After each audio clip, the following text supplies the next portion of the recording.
아브라함의 할례 사건. 하나님이 또 아브라함에게 말씀하셨다.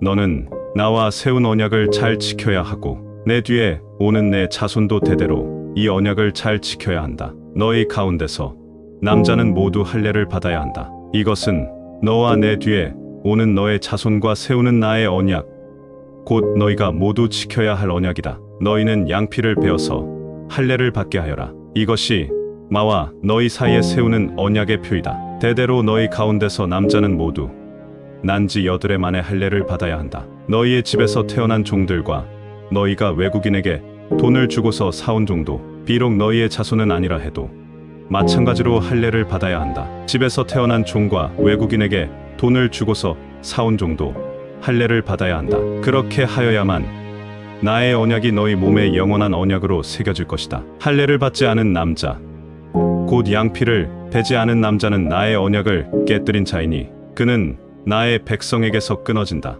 바로 그날에 아브라함은 자기 아들 이스마엘과 집에서 태어난 모든 종과 돈을 주고 사온 모든 종, 곧 자기 집안의 모든 남자와 함께 하나님이 말씀하신 대로 양피를 베어서 할례를 받았다.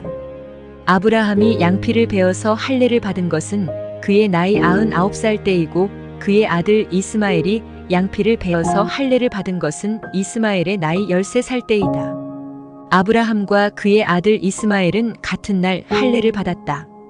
집에서 태어난 종과 외국인에게서 돈을 주고 사온 종과 아브라함 집안의 모든 남자가 아브라함과 함께 할례를 받았다. 창세기 17장 9절에서 14절과 23절에서 27절. 하나님은 당신의 자녀들에게 인생이라는 시간을 허락하시고 그 시간 속에서 인간의 도움을 받아 하나님 나라를 완성하시는 것이 아닙니다. 하나님은 오히려 그 역사와 시간 속에서 당신의 백성들에게 인간이 하나님 앞에서 얼마나 불가능한 존재이며 하나님은 얼마나 크신 분인가를 가르치시는 것입니다. 본문인 창세기 17장에는 내가라는 단어가 7번이나 나옵니다. 구원은 하나님 홀로 완성해 내시는 것이라는 말씀입니다. 다른 말로 인간의 행복은 하나님의 의에 시작되어 하나님의 의에 완성되는 것이므로 너희들은 자꾸 너희의 힘으로 이 세상의 것들을 쌓아 행복에 이르려 하지 말라는 것입니다. 하나님께서 아브라함에게 13년 만에 나타나셔서 나는 전능한 하나님이니 너는 내 앞에서 행하여 완전하라고 하십니다. 여기서 전능한 하나님이라는 말은 모든 것을 기르시고 충만케 하시는 분이라는 뜻입니다. 그러니까 하나님은 또다시 육신의 열매를 내어놓은 아브라함에게 약속의 자손은 내 능력으로 내가 탄생케 한다. 그러니 너는 나의 능력에 의지하라는 믿음의 촉구를 하신 것입니다. 성도는 그렇게 하나님의 전능하심 앞에서 자신의 무력함을 인정하고 하나님의 뜻에 순종하는 자로 살아가야 하는 것입니다. 그러니까 우리가 하나님의 능력과 하나님의 은혜로 온전하게 되는 길은 우리의 자아를 내려놓고 하나님께 항복하고 순종하는 삶을 살 때, 전적으로 하나님만을 의지하게 될 때 우리는 온전해지는 것입니다. 그래서 하나님은 나는 전능한 하나님이라고 말씀하신 후 너는 내 앞에서 행하여 완전하라고 말씀하신 것입니다. 여기서 완전이라는 말은 우리의 힘으로 생산해내는 완전함이 아니라 하나님의 완전하심이 우리 안에서 자유롭게 일을 하실 수 있도록 우리가 약한 자로 자기를 부인하는 상태를 말하는 것입니다.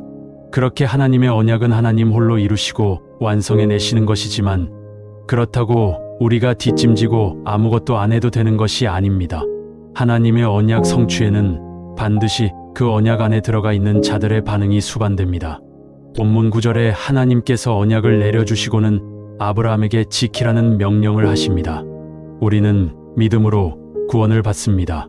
그 구원은 절대 중도에 포기되지 못합니다. 그걸 신학에서는 견인이라 합니다.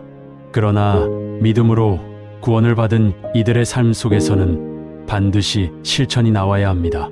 그래서 야고보 사도가 행함이 없는 믿음은 죽은 믿음이라고 한 것입니다.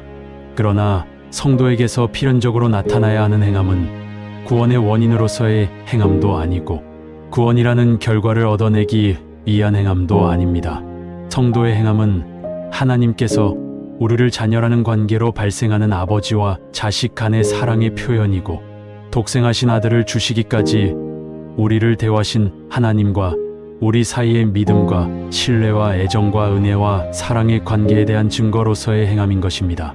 하나님은 반드시 우리에게서 그 사랑의 반응인 감사의 행함을 이끌어내십니다. 그러한 언약에 있어서의 믿음과 실천의 양 날개는 하나님의 이름 바꿔주심에서도 드러납니다. 하나님은 아브라함에게 너는 내 앞에서 완전하라고 말씀하신 후에 그의 이름을 아브람에서 아브라함으로 바꾸어 주십니다. 뿐만 아니라 사레의 이름도 사라로 바꾸어 주십니다. 사레는 나의 왕비, 조롱이라는 뜻이고 사라는 그냥 왕비하는 뜻입니다. 그러니까 사라는 이제 자식이 없어 조롱받던 일개 족장인 아브라함의 아내에서 열국의 어미라는 이름을 갖게 된 것입니다.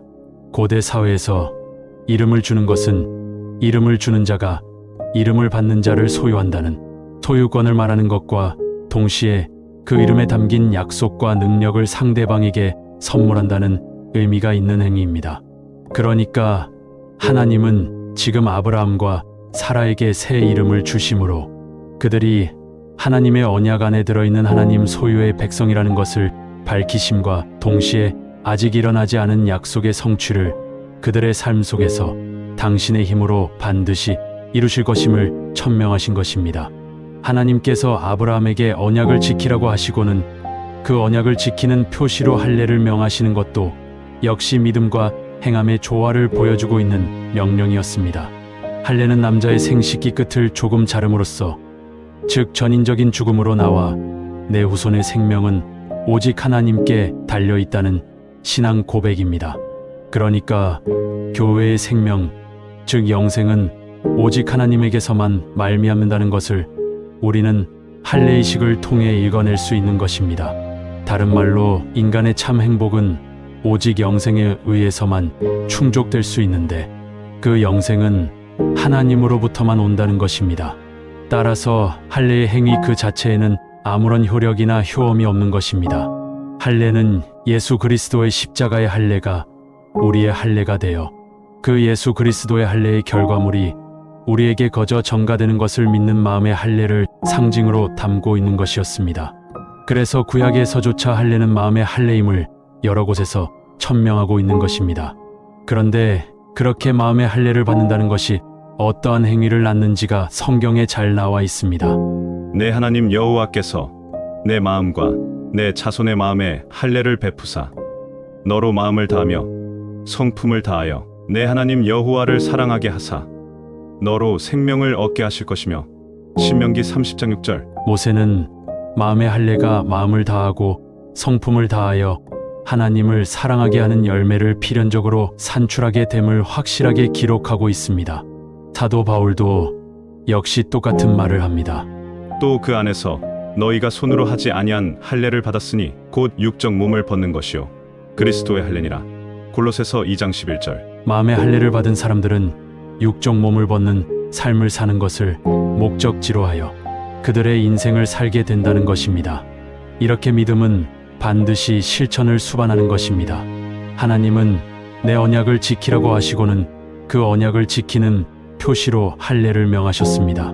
그런데 할례는 육적 몸을 벗어버리고 하나님을 목숨 걸고 사랑하는 자로 재탄생하는 것을 말합니다.